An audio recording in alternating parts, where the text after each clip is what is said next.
जय हिंद दोस्तों। लक्ष्यपुर GS channel में आप सबका एक बार फिर से स्वागत है। आशा करते हैं आप सबकी पढ़ाई अच्छी चल रही होगी। ठीक है, अभी तक हम लोग पढ़ चुके थे सोशल रिलीजियस रिफॉर्म मूवमेंट में नेचर और उसके फैक्टर्स क्या क्या थे। आज हम शुरू करेंगे सोशल रिफॉर्मर्स। ठीक है, जो मेन है, ऐसे तो बहुत सारे हैं लेकिन जो काफ़ी ज़्यादा महत्वपूर्ण है, जिससे सवाल हमेशा आता ही आता है।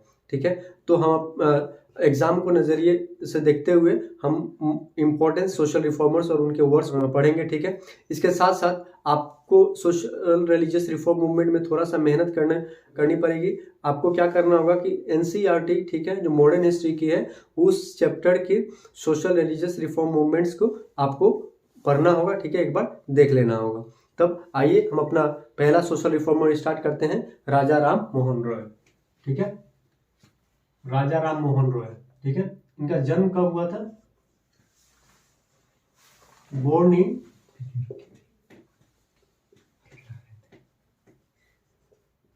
राधानगर डिस्ट्रिक्ट,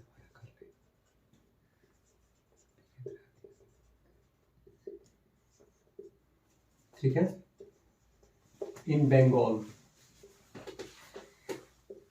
कब? 1772 से लेके 1833 में इनकी मृत्यु हो गई। अब जब हम राजा राम मोहन रॉय के बारे में पढ़ेंगे तो उनको अलग अलग छोटे छोटे टॉपिक्स में डिवाइड करके पढ़ेंगे। ठीक है, सबसे पहला हम पढ़ेंगे इनके सोशल रिफॉर्म्स के बारे में। सोशल रिफॉर्म्स इन्होंने क्या क्या किए। ठीक है, उसके बाद रिलीजियस रिफॉर्म के बारे में पढ़ेंगे, इनके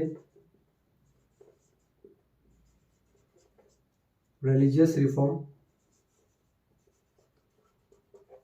फिर पढ़ेंगे हम एजुकेशन, मॉडर्न एजुकेशन के बारे में।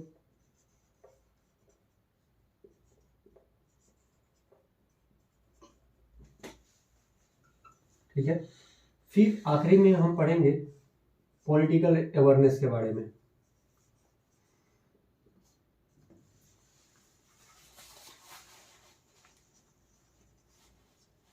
ठीक है, इसके बाद एक और टॉपिक इसमें रह जाएगा, इनके वर्ड्स क्या क्या थे। ठीक है, इनके कार्य क्या क्या थे। अब सोशल रिफॉर्म में, ठीक है, हम ये जानते हैं जब सोशल रिलीजियस रिफॉर्म मूवमेंट की जब हम इंट्रोडक्शन किए थे आपको, तो आपको ये बताए थे कि जितने भी सोशल रिफॉर्मर्स हैं उनके दो ही एजेंडा थे। ठीक है, एक तो betterment of the status of women और दूसरा remove the disability arising out of untouchability. समाज में जो डिसेबिलिटी एराइज हो रही थी अनटचेबिलिटी के कारण, उसको रिमूव करना, हटाना। ठीक है, और दूसरा महिलाओं का सशक्तिकरण। ठीक है, एम्पावरमेंट ऑफ वुमेन। तो सोशल रिफॉर्म में इनका ये आ जाएगा। तो सोशल रिफॉर्म में उन्होंने क्या किया कि एबोल्यूशन ऑफ सती इनका, ठीक है, आ जाएगा by William Bentinck.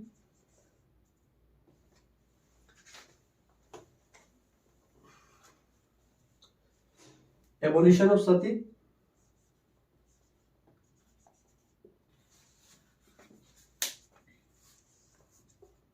With the effort of him 1829 में। ठीक है, दूसरा ये क्रूसेडर थे ऑफ विडोडी मैरिज, विधवाओं का पूर्ण विवाह का से समर्थन करते थे।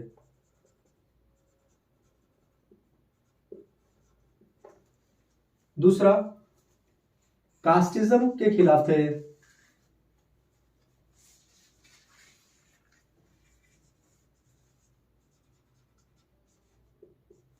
Against casteism and untouchability.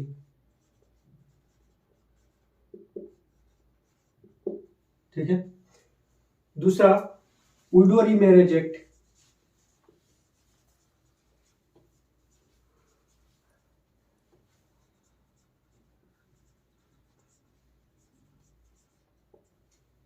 Women's education,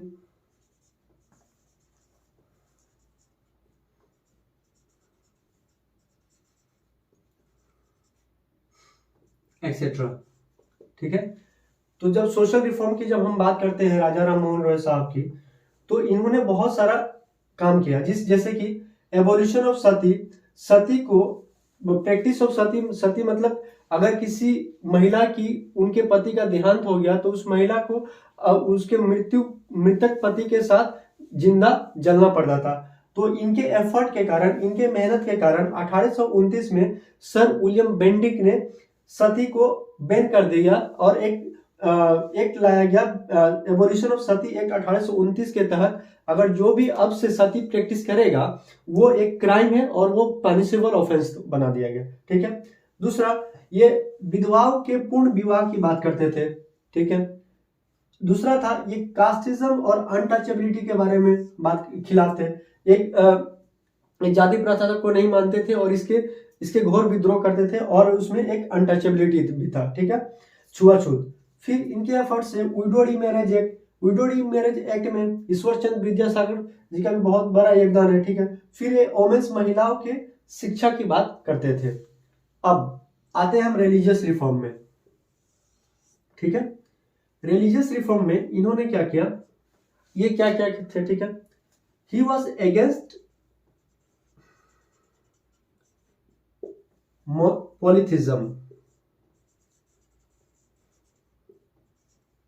पॉलीथिज्म, idolatry worship,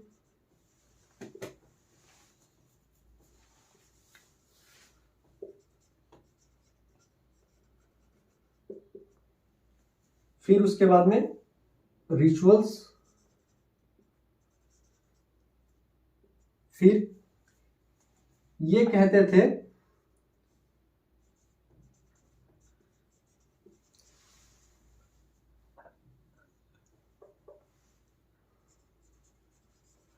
precise on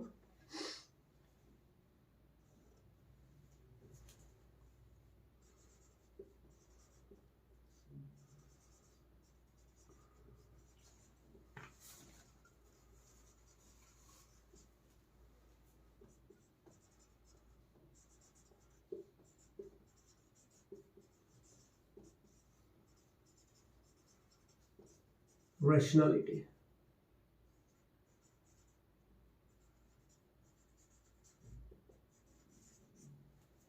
ठीक है, रिलीजियस रिफॉर्म में इनका क्या हुआ, ये पॉलीथिज्म के खिलाफ थे। पॉलीथिज्म मतलब दो या दो से अधिक भगवान को पूजना या मानना, उसको पॉलीथिज्म कहा जाता है। ठीक है, आइडोलेट्री वर्शिप मतलब मूर्तियों की पूजा करना। ठीक है, रिचुअल्स जो क्या कहते हैं, दान दिया जाता है या चढ़ावा चढ़ाया जाता है। ठीक है, ब्राह्मणों को दिया जाता है, उसको रिचुअल्स कहते हैं, वो उनके खिलाफ थे। ठीक है, ये कहते थे कि दुनिया में जितने भी धर्म है, ठीक है, उन धर्म को अगर वो रीजन के बेसिस पर है, ठीक है, अगर तर्क के हिसाब से अगर चलते हैं तो उनको माना जाए, अगर नहीं तर्क को पास कर पाते हैं, ठीक है, तर्क को समर्पित नहीं कर पाते हैं तो उस धर्म को नहीं मानना है, नहीं मानना चाहिए। ठीक है, इनका यह कहना था कि all religion that pass the human reasons are acceptable to be called as a religion,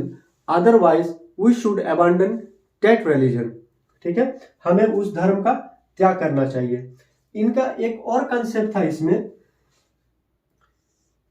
ये कहते थे कि अगर कोई भी रिलीजन है, ठीक है, पहला तो इनका रैशनैलिटी थे कि ह्यूमन रीजन। ठीक है, दूसरा अगर कहते थे कि अगर कोई रिलीजन है, अगर वो कहता है कि उसमें चेंज नहीं लाया जा सकता तो बेहतर है उस धर्म को त्याग कर देना। ठीक है, इनका ये था। अब इस पर क्योंकि जगह नहीं है, आप ये लिखिए, उसके बाद हम लोग आगे बढ़ते हैं। में कुछ बच गए थे कि ही वॉज अगेंस्ट इनकारनेशन। ठीक है, अगेंस्ट इनकारनेशन, इनकारनेशन मतलब अवतार लेना। ठीक है, जैसे कि हिंदू धर्म में ये माना जाता है कि भगवान विष्णु के कई अवतार हैं, जिसमें से रामा एक अवतार है। ठीक है, भगवान कृष्ण का एक अवतार है, और ये अवतार बात पे बिलीव नहीं करते थे राजा राम मोहन रॉय साहब। ठीक है, इनका इसके लिए उन्होंने समाज की स्थापना की। एक तो पहले आत्मीय सभा, आत्मीय सभा, ठीक है, 1814 में। फिर ब्रह्म सभा, जिसको आगे चल को ब्रह्मा समाज कहा गया, ब्रह्मो समाज 1828 में, ठीक है। ये इनका कंट्रीब्यूशन था। फिर उन्होंने आइडोलेट्री वर्शिप को या पॉलीथिज्म को डिफीट करने के लिए इन्होंने एक किताब लिखा, ठीक है। उस किताब का नाम था ए गिफ्ट टू मोनोथिज्म। ये गिफ्ट टू मोनोथिज्म कब? 1806 में। और ये गिफ्ट टू मोनोथिज्म जो है ये पर्शियन लैंग्वेज में है, पर्शियन लैंग्वेज। अब हम आगे पढ़ेंगे मॉडर्न एजुकेशन पर, इन्होंने क्या क्या काम किए। मॉडर्न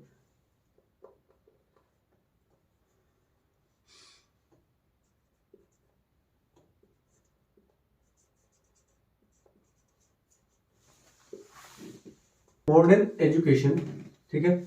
अब मॉडर्न एजुकेशन में इन्होंने क्या क्या किया, ठीक है। मॉडर्न राजा राम मोहन रॉय साहब जो थे वेस्टर्न एजुकेशन के बहुत फेवर में थे, वो उनके कायल हो चुके थे। उनका ये कहना था कि ब्रिटिशर्स जो वेस्टर्न एजुकेशन इंडिया में लाए, ठीक है, वो काफी हद तक रेशनल है और इंडिया के जो समाज में जो बुराइयां हैं, जो इविल्स हैं, उनको दूर करने में काफी मदद करेगी, ठीक है। So he favoured western education, favoured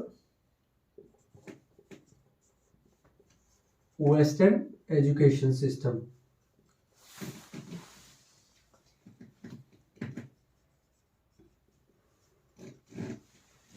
फिर एक व्यक्ति थे डेविड हरे, ठीक है, डेविड हरे, ये डच वॉच मेकर थे, ठीक है, डच के वॉच मेकर थे ये।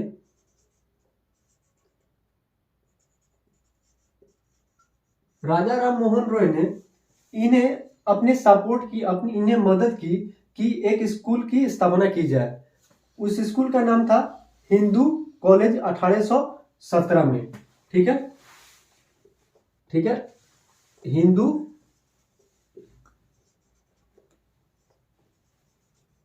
कॉलेज 1817 में, ठीक है। Raja Ram Mohan Roy extended help, RRM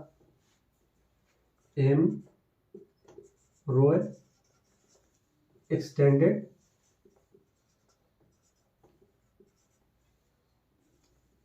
help to him, ठीक है।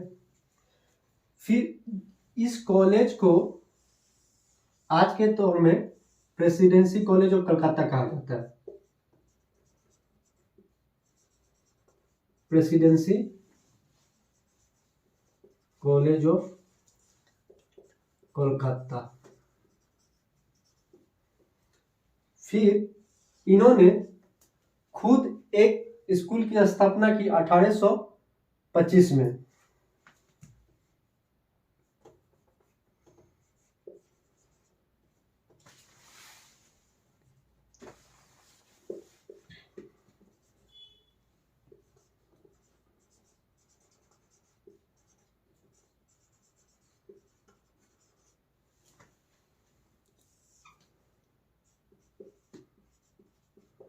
ठीक है, तो ये इनका मॉडर्न एजुकेशन सिस्टम में कंट्रीब्यूशन रहा। ये वेस्टर्न एजुकेशन सिस्टम को फेवर करते थे, ठीक है। फिर डेविड हरे एक डच वॉच मेकर थे, इन्होंने राजा राम मोहन रॉय साहब ने मदद की और इनके मदद के कारण हिंदू कॉलेज 1817 में डेविड हरे ने एक कॉलेज की स्थापित की। जिस कॉलेज को आज हम लोग कहते हैं प्रेसिडेंसी कॉलेज ऑफ कलकत्ता। फिर इन्होंने वेदांता कॉलेज 1825 में स्थापित की to promote western education among the women, ठीक है। और ये महिलाओं के सशक्तिकरण, उनके एजुकेशन के बारे में ज्यादा बात करते थे, ठीक है। ये भी कहते थे कि women should have the right to inherent property of his ancestors, मतलब माता पिता की संपत्ति में महिलाओं को भी अधिकार मिलनी चाहिए, ठीक है। अब ये लिखिए, उसके बाद हम आगे बढ़ते हैं।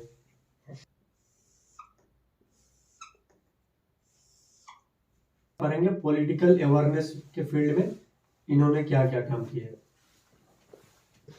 ठीक है।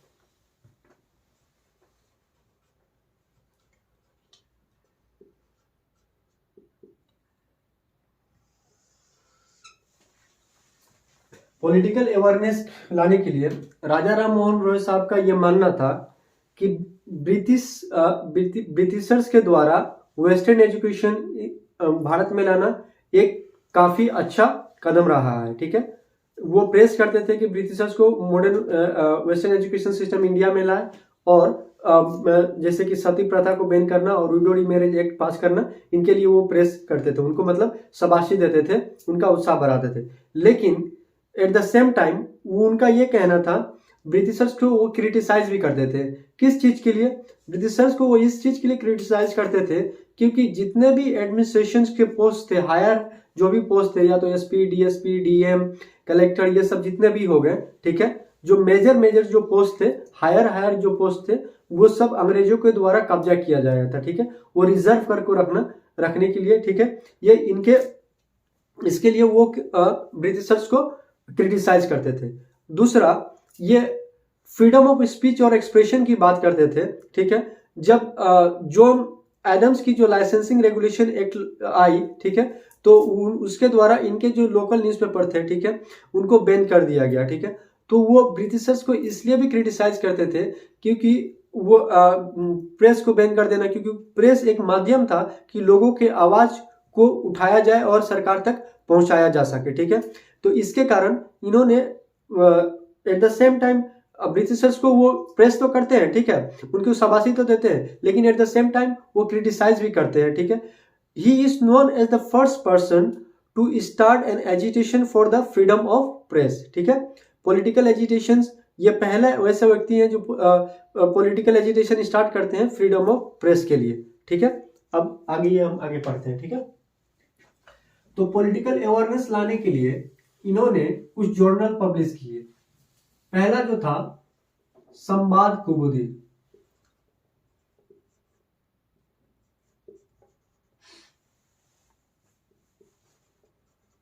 ठीक है। दूसरा जो था मिराट उल अकबर,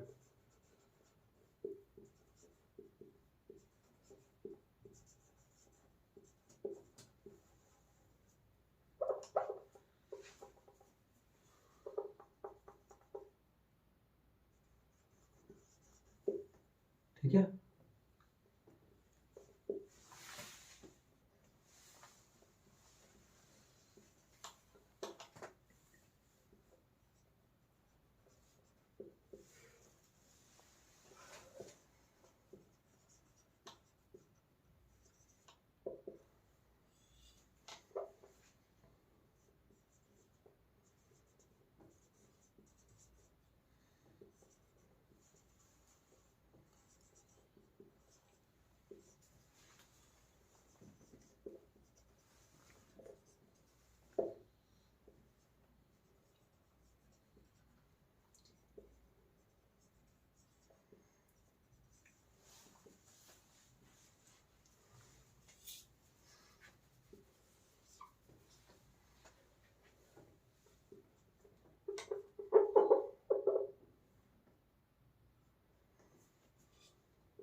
ठीक है। तो ये इनके पॉलिटिकल अवेयरनेस के लिए अलग अलग काम हो गए। संवाद कौमुदी इन्होंने एक जर्नल पब्लिश की जो बंगाली लैंग्वेज में थी, ठीक है। मिरातुल अकबर इन्होंने एक जर्नल पब्लिश की जो पर्शियन लैंग्वेज में थी। फिर बंगाल गजट एक पब्लिकेशन थी, एक जर्नल थी जो आत्मीय सभा जो बनाया गया था 1814 में, उसके द्वारा पब्लिश की जाती थी। ये ब्रिटिशर्स को शाबाशी देते थे कि आपने मॉडर्न एजुकेशन भारत में लाए और सती सिस्टम, सती प्रथा आपने बंद किया, ठीक है। लेकिन साथ ही साथ उनको वो क्रिटिसाइज भी करते थे फॉर रिजर्विंग हायर पोस्ट, ठीक है। जितने भी पोस्ट थे वो यूरोपियंस के लिए रिजर्व करके रखना, ठीक है। दूसरा था कि एक जॉन एडम्स की लाइसेंसिंग रेगुलेशन एक्ट आई, जिसके तहत लोकल न्यूज़पेपर थे जितने भी उनको बंद कर दिया गया, ठीक है। जिसमें से राजा राम मोहन रॉय साहब का भी इनकी जो जर्नल थी, जो उनके न्यूज़पेपर थी, उसको बंद कर दिया गया। इसके उसके बाद वो कोर्ट में गए, कोर्ट में उनको सही इंसाफ नहीं मिला और उसके बाद इन्होंने फ्रीडम ऑफ स्पीच, एक्सप्रेशन और फ्रीडम ऑफ प्रेस के लिए एक एजिटेशन स्टार्ट की, एक धरना स्टार्ट की, एक मूवमेंट स्टार्ट की, ठीक है। तो इसीलिए इनको कहा जाता है कि Raja Ram Mohan Roy is the first person to start political agitation against freedom of speech and expression, ठीक है। तो राजा राम मोहन रॉय का इनका ये पूरा खत्म होता है, ठीक है। तब तक आप लिखिए, आगे बढ़ते हैं। अब हम लोग पढ़ते हैं ब्राह्मण समाज के बारे में, ठीक है।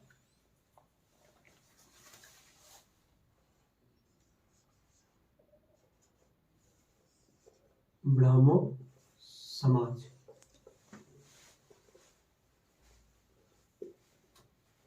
ठीक है। कब स्थापित हुआ था? अगस्त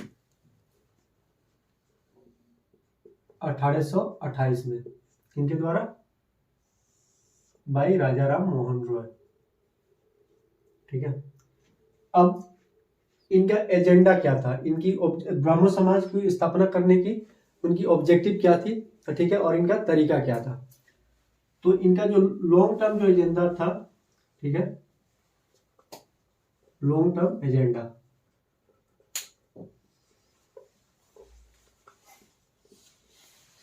वो ये था हिंदुइज्म को प्यूरिफाई करना, मतलब हिंदू धर्म को शुद्ध करना, ठीक है। टू प्यूरिफाई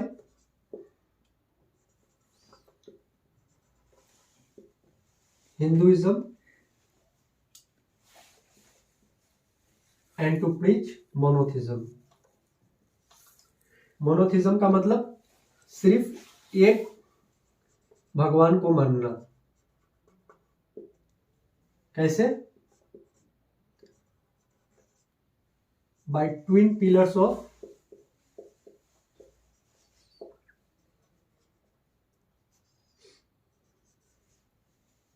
teaching Vedas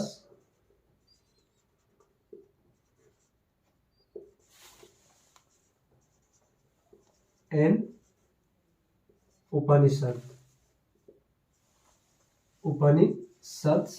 ठीक है, एंड रीजन, ठीक है। अब इसको ये कैसे, इनकी जो एजेंडा थी वो कैसे एस्टेब्लिश करेंगे? ये तो क्या है कि वो उपनिषद और वेदा को पढ़ा कर को और रीजन के बारे में पढ़ा कर को, ठीक है, हिंदुइज्म को वो प्यूरिफाई करेंगे, ठीक है, और मोनोथिज्म प्रमोट करेंगे। लेकिन इनका तरीका क्या था? इनका तरीका था प्रेयर्स, प्रार्थना, meditations and learning Vedas.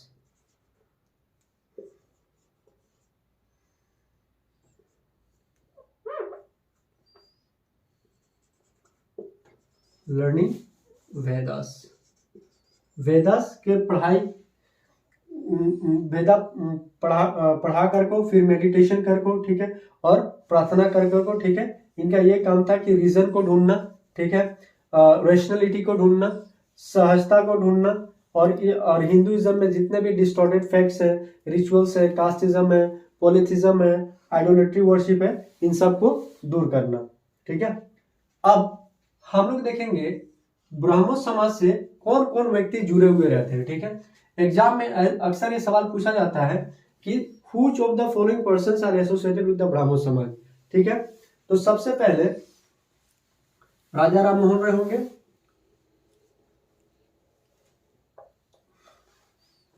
Roy, Maharshi Debendranath Tagore, MD Tagore,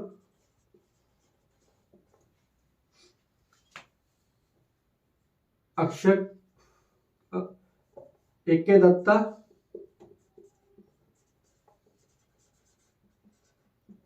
फिर केसी सेन, फिर इसके बाद आ गए ईश्वर विद्यासागर और एक और थे डेरोजियन।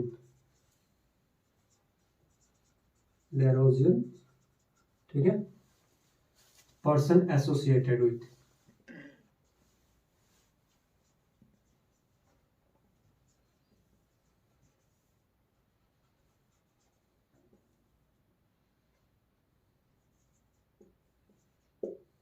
ठीक है,